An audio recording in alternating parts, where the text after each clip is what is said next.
adalah Wiwin Dayanti Puspita, sering dipanggil Wiwin.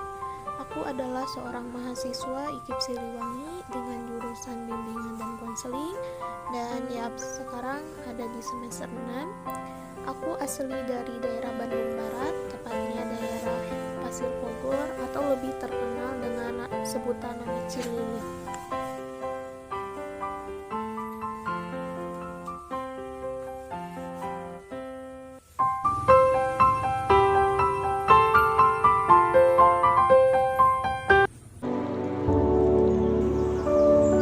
Sosiologi adalah ilmu tentang masyarakat yang mempelajari masyarakat secara keseluruhan, meliputi struktur sosial dan proses-proses termasuk perubahan-perubahan sosial, hubungan manusia dengan manusia, manusia dengan kelompok, kelompok dengan kelompok, baik material, formil, statis, atau dinamis. Dengan ringkas, sosiologi hakikatnya ingin mengetahui keasasan yang sebenarnya dari kehidupan masyarakat. Antropologi berarti kajian manusia, akan tetapi ahli antropologi bukanlah satu-satunya akar yang mengkaji manusia, dan tidak berarti bahwa ahli antropologi hanya mengkaji manusia.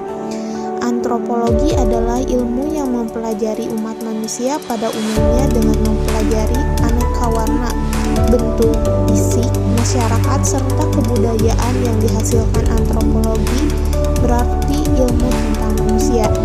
Dan suatu istilah yang sangat tua, dahulu istilah itu dipergunakan dalam arti yang lain, yaitu ilmu tentang ciri-ciri tubuh manusia.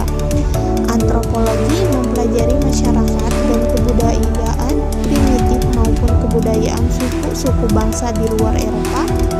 Antropologi mencapai pengertian tentang makhluk manusia pada umumnya dan mempelajari aneka warna untuk disiplin.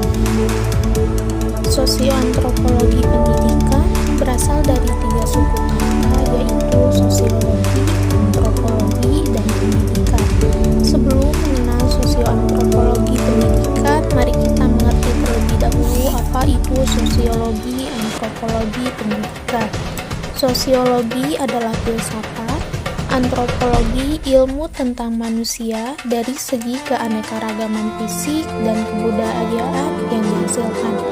Pendidikan, usaha, sadar, dan terencana sehingga proses pembelajaran menjadi baik.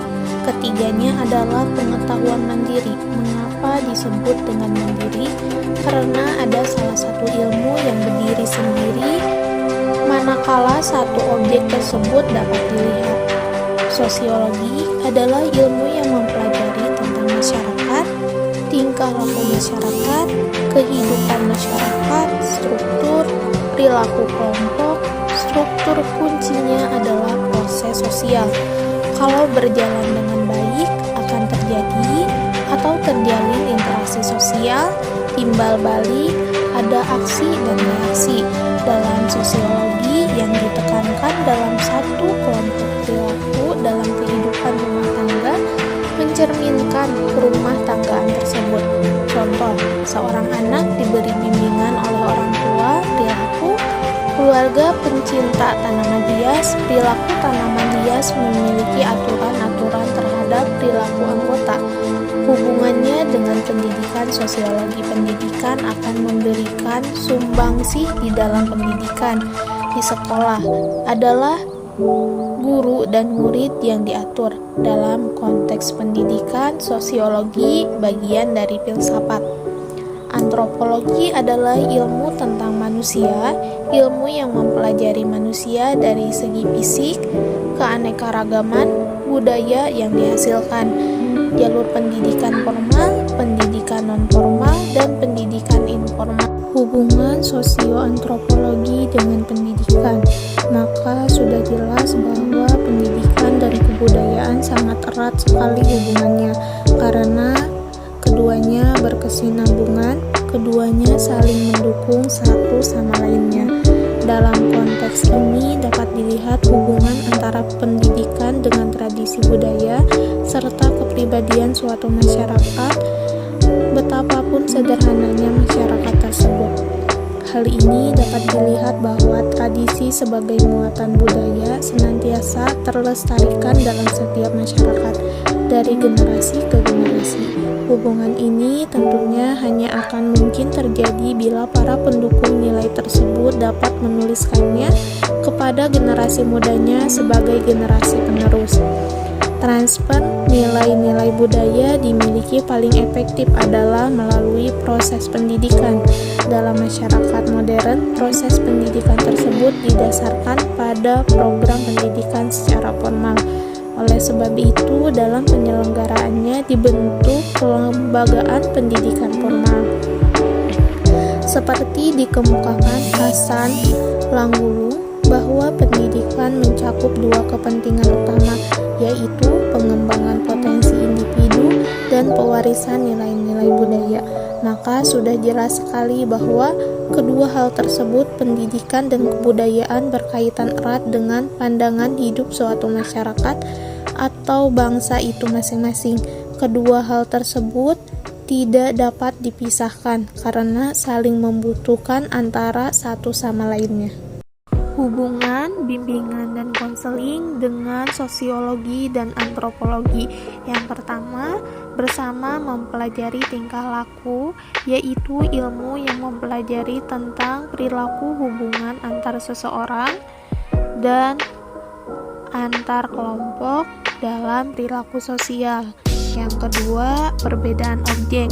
Perbedaannya, konseling, sosiologi, dan antropologi mempelajari tingkah laku atau perilaku seseorang untuk berinteraksi dengan lingkungannya.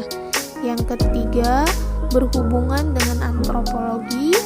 Konseling, sosiologi, dan antropologi adalah ilmu yang mempelajari tentang asal-usul seseorang, kepercayaannya, bentuk fisik, warna kulit, dan budaya di masa silam. Karena eratnya hubungan konseling, sosiologi, dan antropologi, sehingga muncullah subilmu yang salah satunya bernama antropologi in mental health. Yang keempat, berhubungan dengan emosi. Konseling, sosiologi, dan antropologi saling terkait, seperti contoh bahwa masalah dalam diri tidak sepenuhnya dipengaruhi oleh kelainan biologis, namun juga oleh emosional atau mental yang tertekan sehingga membuat seseorang tersebut mengalami masalah dalam dirinya. Keadaan jiwa manusia itu tergantung pada aspek-aspek sosial budaya. Di sini terlihat bahwa antara psikologi dan konseling, sosiologi dan antropologi saling terkait. Yang kelima, berhubungan dengan keseharian. Untuk memahami perilaku para pelaku keseharian agar dapat bersosialisasi dengan masyarakat dengan baik, juga untuk memperlihatkan sikap atau respon yang diberikan oleh seseorang sehingga perilaku keseharian bisa mempelajarinya agar pelaku keseharian dapat memberi yang terbaik kepada seseorang. Yang keenam, mengatur interaksi manusia. Hubungan konseling, sosiologi, dan antropologi dalam hal ini dikarenakan interaksi mempelajari peristiwa sosial yang terjadi ketika seseorang melakukan komunikasi pada lingkungannya. Sehingga di sini terlihat jelas bahwa erat hubungan antara konseling, sosiologi, dan antropologi, yaitu pada intinya mempelajari interaksi seseorang kepada lingkungannya.